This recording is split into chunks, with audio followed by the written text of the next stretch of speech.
Hello मेरे प्यारे दोस्तों, तो आज की वीडियो होने वाली है done done season 2 episode number 10 के ऊपर। और आपने इससे पहले की वीडियो नहीं देखी तो उन सभी वीडियो का लिंक ऊपर आई बटन और नीचे डिस्क्रिप्शन में भी होगा, तो एक बार जाकर उन वीडियो को जरूर देखना। तो अब मैं बिना किसी तरीके इस वीडियो को स्टार्ट करता हूँ।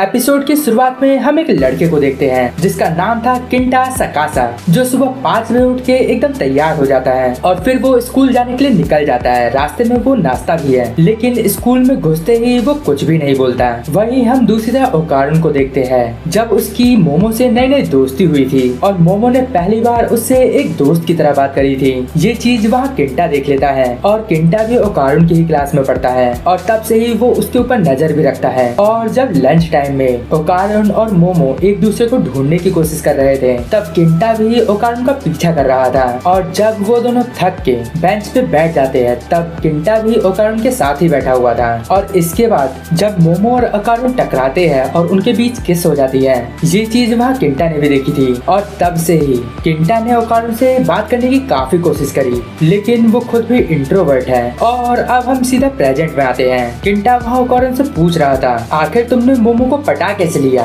तुम तो अच्छे दिखते भी नहीं, तुम्हारी हाइट भी बहुत कम है। आखिर तुमने मोमो जैसी खूबसूरत लड़की को पटा कैसे लिया? और आयरा को भी? तुम लड़कियों में इतने पॉपुलर कैसे हो गए? और अब ओकारुन के कुछ बताने से पहले ही वहाँ मोमो आ जाती है और वो ओकारुन से बोलती है, मुझे तुम्हारी दूसरी बॉल मिल गई। ये सुन के किंटा काफी सॉफ्ट हो जाता है। मोमो वहाँ किंटा को सॉरी बोलती है कि वो उनके बातों में इंटरफेयर कर रही है और वो पूछती भी है, क्या तुम ओकारुन के दोस्त हो? किंटा बोलता है, हाँ तुम हमें दोस्त बोल सकती हो, हम तो बस ऐसे ही कुछ फालतू बातें कर रहे थे। मोमो वहाँ बोल रही थी, तुम दोनों तो दिखने में एक जैसे ही हो। और वहाँ पर वो ओकारुन से बोलती है, मुझे तुम्हारी सोने की बॉल मिल गई। और वहीं किंटा को लगता है कि सुंदर लड़कियों को पटाने का तरीका है कि उनसे गंदी गंदी बातें की जाए। तभी वहाँ की मॉनिटर मोमो से बोलती है, तुम दूसरों की क्लासों में आना बंद करो, इससे दूसरे बच्चे डिस्टर्ब होते हैं और उनकी पढ़ाई भी नहीं हो पाती। मोमो वहाँ सॉरी बोलती है और ओकारुन से मिलने बाहर जाती है। और वहाँ पर मॉनिटर बोलती है, ओकारुन तुम्हें बाहर जाने की कोई जरूरत नहीं है। और वहाँ पर उसे लग रहा था कि मोमो उसे जबरदस्ती ले जा रही है। और अब वहाँ उन दोनों के बीच झगड़ा होने लगता है। वहाँ ओकारुन की कोई सुन नहीं रहा था और वहाँ पर किंटा को लग रहा था कि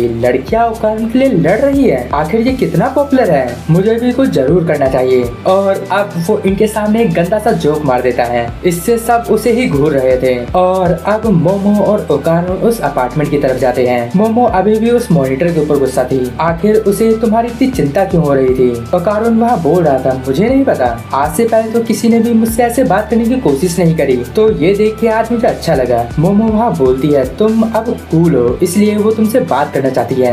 ये सुन के ओकारुन बोलता है, मतलब मैं एक सिग्मा बॉय बन गया? ये सुन के मोमो काफी हंसती है और बोलती है, हाँ तुम सच में कूल हो। और उन्होंने गोल्डन बॉल की फोटो देखी थी जो हो सकता है कि उड़ रही हो, शायद वो किसी भूत के पास हो। और सेको ने भी बोला था कि भूत उसकी तरफ अट्रैक्ट हो गए। और वहाँ किंटा भी इन दोनों का पीछा कर रहा था, आखिर ये दोनों क्या गंदी बातें यहाँ करने आए हैं। और वो बोल रहा था, ओकारुन गंदी बातें करे तो कुछ भी नहीं होता, लेकिन अगर मैं वही कर लूँ तो मुझे मारने की धमकी दी जाती है। और अब मुझे सीखना होगा कि ओकारुन की तरह गंदी बातें किस तरीके से की जाती है, तो इससे शायद मैं भी कोई मोमो जैसी लड़की पटा लूँ। आखिर ये दोनों यहाँ आए क्यों हैं? लेकिन तभी उसका पैर एक डब्बे से पड़ता है, इससे दोनों ही उसे देख लेते हैं। किंटा वहाँ बहाना बना रहा था कि मैं इसी रास्ते से घर जाता हूँ, लेकिन तभी वो अचानक से उड़ने लगता है और तेजी से मोमो की तरफ बढ़ रहा था। और उसे लग रहा था कि ऐसे तो उसका भी मोमो के साथ किस हो जाएगा, लेकिन तभी वहाँ ओकारुन टर्बो ग्रैनी मोड में आके मोमो को साइड कर देता है। और तभी उन्हें अपने सामने एक गोल्डन बॉल दिखती है। दोनों ही उसे पकड़ने की कोशिश भी करते हैं,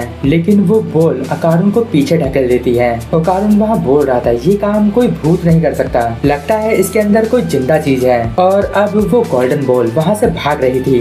ओकारुन वहाँ मोमो को अपने ऊपर बिठा के उसका पीछा करती है। ये देख के किंटा बोलता है, अब तो तुम उसके ऊपर चढ़ गई। मोमो वहाँ बोल रही थी, तुम चुप हो जाओ, हमारे बैग का ख्याल रखना तुम, अगर तुमने उसे खोया तब मैं तुम्हें मार डालूंगी। किंटा वहाँ पर दोबारा से एक गंदा सा जोक मारता है। ये सुन के मोमो और गुस्सा हो जाती है।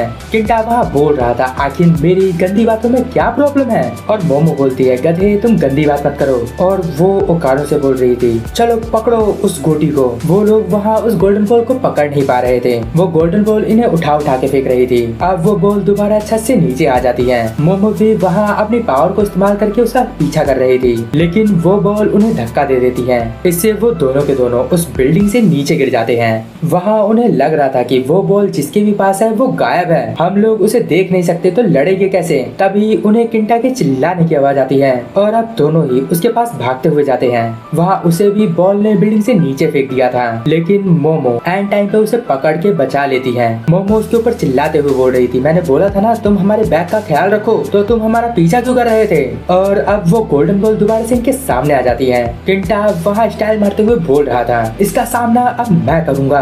अब वो भागते हुए उसको टक्कर मारने जाता है, लेकिन वो टक्कर मारता उससे पहले ही गिर जाता है। किंटो वहाँ बोल रहा था कि ये एंटिटी रेट्रो रिफ्लेक्शन का यूज कर रही है गायब होने के लिए, हम तीनों इसे अलग अलग एंगल से देख सकते हैं। ये सुन के वो गोल्डन बॉल वहाँ से भागने लगती है। वो दीवारें तोड़ते हुए एक रूम से दूसरे रूम जा रही थी, लेकिन किंटा उसका पीछा नहीं छोड़ता। वहीं ओकारुन उसके सामने आ जाता है। मोमो साइड से आती है, इससे वो गायब एंटिटी उसे दिखाई देने लगती है जिसने उस बॉल को पकड़ रखा था। मोमो अब अपनी पावर से उसे पकड़ लेती है और ओकारुन वहाँ फुल थ्रोटल का यूज करके उसके ऊपर अटैक करता है। मोमो वहाँ किंटा से पूछ रही थी, आखिर तुम्हें पता कैसे चला कि इस एंटिटी की कमजोरी क्या है। तो वहाँ पर किंटा बोलता है कि अगर कोई चीज गायब है तो वो किसी तरीके का जरूर से रिफ्लेक्शन टैक यूज कर रही है।